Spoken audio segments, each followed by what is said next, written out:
What's up, everybody? Today we're going to go through the thought process behind how you can set up your own training program and, give you some idea as to how you could do that if you're training by yourself or you don't have a team or a coach.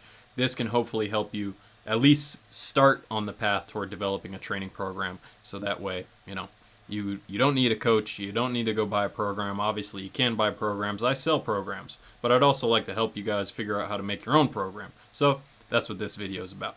So as fall approaches in the Northern Hemisphere and summer track events begin to wind down, athletes shift their focus toward off-season training so that they can prepare for the next season. Today we'll discuss some ideas surrounding how to approach your off-season training so you can have a good shot at success when it comes time to compete. The first step to take before setting off on your training is to do a season debrief with yourself or your athletes.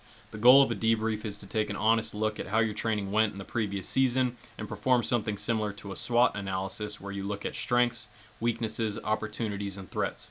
Essentially, you want to see what went well, what didn't go so well, how you might be able to improve best this coming year, and any issues you need to be aware of and avoid so you don't run into the same problems later down the road.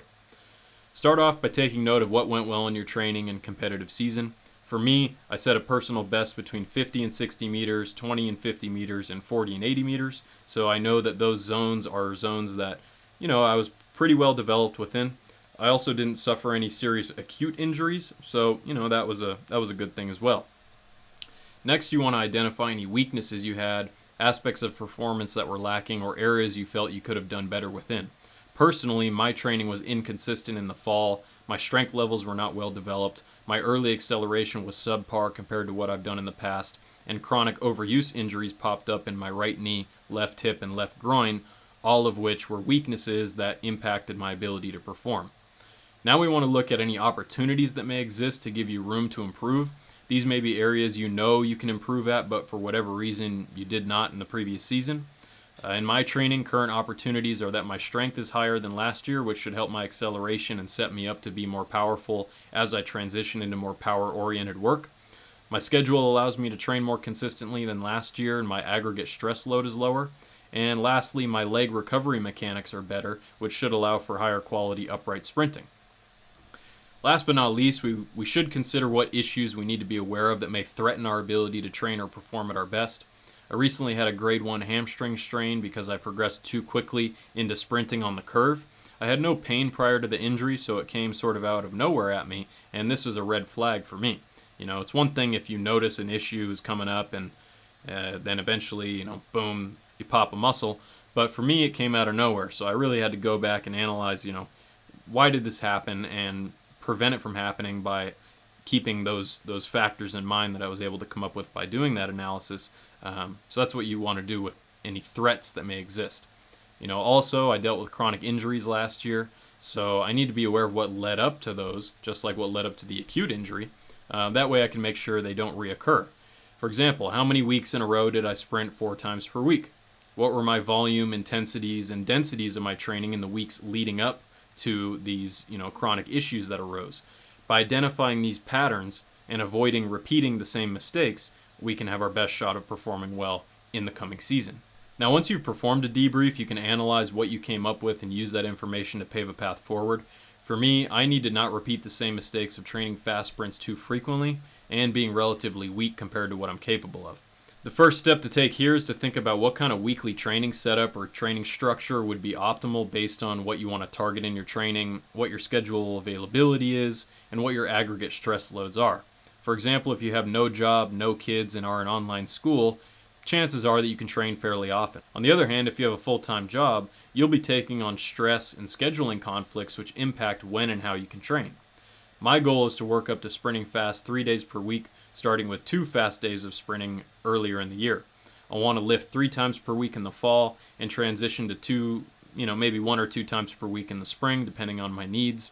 And I'd like to incorporate some amount of tempo running early so that I can progress that into short speed endurance throughout my off season. From this point, I can come up with a few options for my training setup, at least my initial training setup early in the year. Here's 4 examples, ranging from sprinting fast 2 times per week and then adding in some tempo sessions. We got one option where you only sprint twice per week and then you lift on separate days and then you have 3 off days. So there's different ways that you could take it, but here are some examples that might be useful for you at least to get your gears turning in your head and give you some ideas to start with. Once you have a few options for your overall training structure, you can go back and consider which of these will give you the best balance of training load, ability to recover, and ability to repeat the cycle over multiple cycles. For example, if you struggle with Achilles tendon pain, you might want to opt for circuit training instead of tempo running as a way to reduce the risk of chronic overuse injuries in your ankles. Maybe you can safely manage one tempo session, so then you leave your other low-intensity days to be low-impact circuit training. If you're someone who deals with hip or groin pain, you could modify your program such that only one of your acceleration days is from a crouch start position, with the other acceleration day being performed from standing or rolling starts. Alternating your start leg would also be wise for these individuals. When looking at options for training plan setup, consider how you would feel after each session, being honest with yourself as to how well you'll be able to recover. You can use mental visualization to get a feel for how taxing each day of training would be, what areas of the body you might aggravate with this training setup, and consider if it's realistic for you to be able to regularly train within your chosen framework. Once you choose a weekly structure, you can try it for a few weeks and see how your body responds. Ask yourself some questions like, am I recovering enough between high intensity sessions? Do I have any areas of pain or tightness that seem to get worse or at the very least not go away even after off days and throughout a whole cycle? Is there anything my program's missing which, if added, would not disrupt my recovery? And is there anything in my program that is unnecessary that I can leave out or use less often? If time goes by and you feel adjustments are needed, make those adjustments. You should take some notes each day when you train. That way you can have something to look back at after a few weeks, so you can have a clear idea of how you felt, how things are going, and you can use that information to inform you as to how to move forward after each cycle. Once you've narrowed down to the weekly training structure you want to use, you can go about planning some training progressions. And, as with any training plan, a sprint training program should be somewhat of a living document in that you can make adjustments when needed. Regardless, we should have some form of a forward-looking plan which can bridge the gap between where we are now and where we want to be in the future. A safe way to approach your training progressions is to put together 3-week cycles where the first 2 weeks include increasing intensity and volume, dropping the workloads down in the third week to allow for greater recovery. You can do 4-week cycles as well, but many sprint athletes find that by week 3 of their cycle, their performances suffer and their bodies begin to struggle with the loading.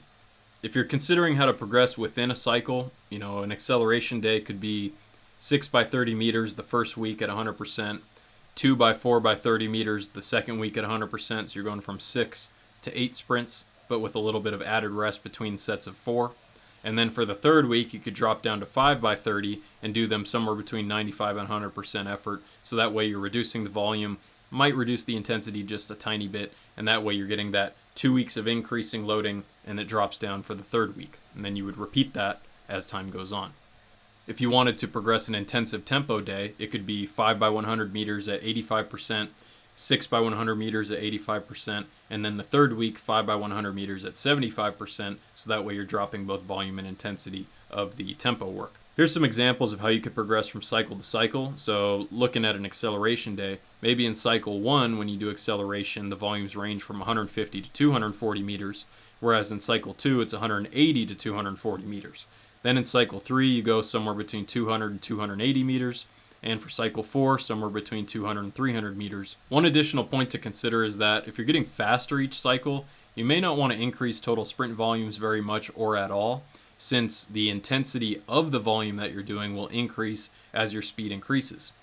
200 meters of 40-meter sprints at 4.2 seconds is going to be less taxing than 200 meters of 40-meter sprints at 3.8 seconds. So if you're getting faster between cycles, which hopefully we are, the volume of sprinting should only increase in small amounts, if at all.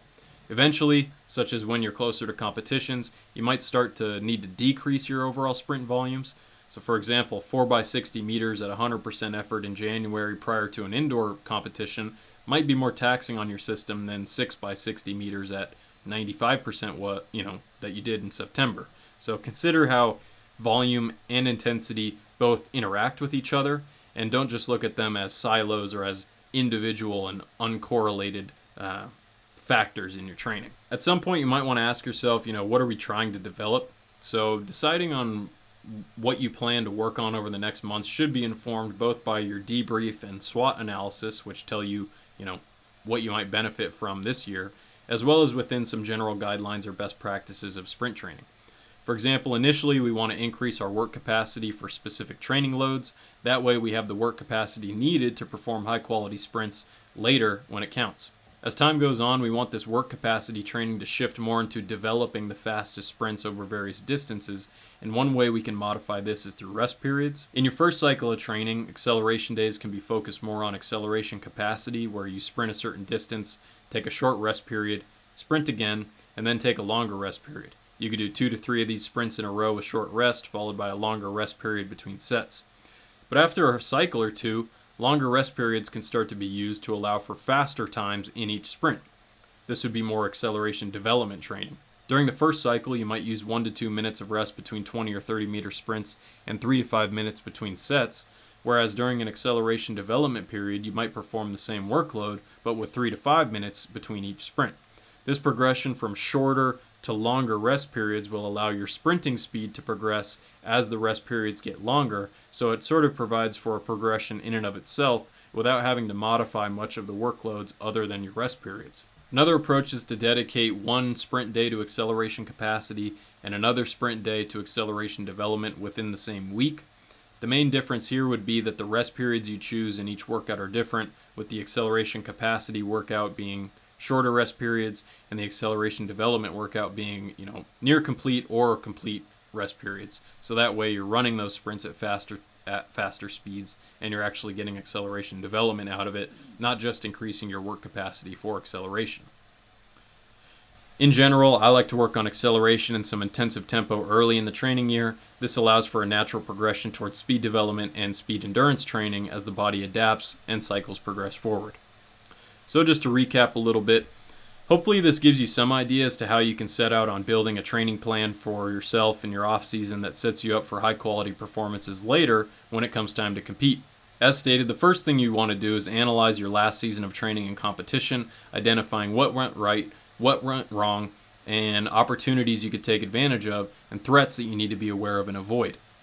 Once you identify your needs, you can decide on a weekly structure that fits well with your life as a whole. If you have a job that you work or you have kids, you'll likely have a lower training capacity than someone who's single, doesn't have a job, and doesn't have many obligations in their life.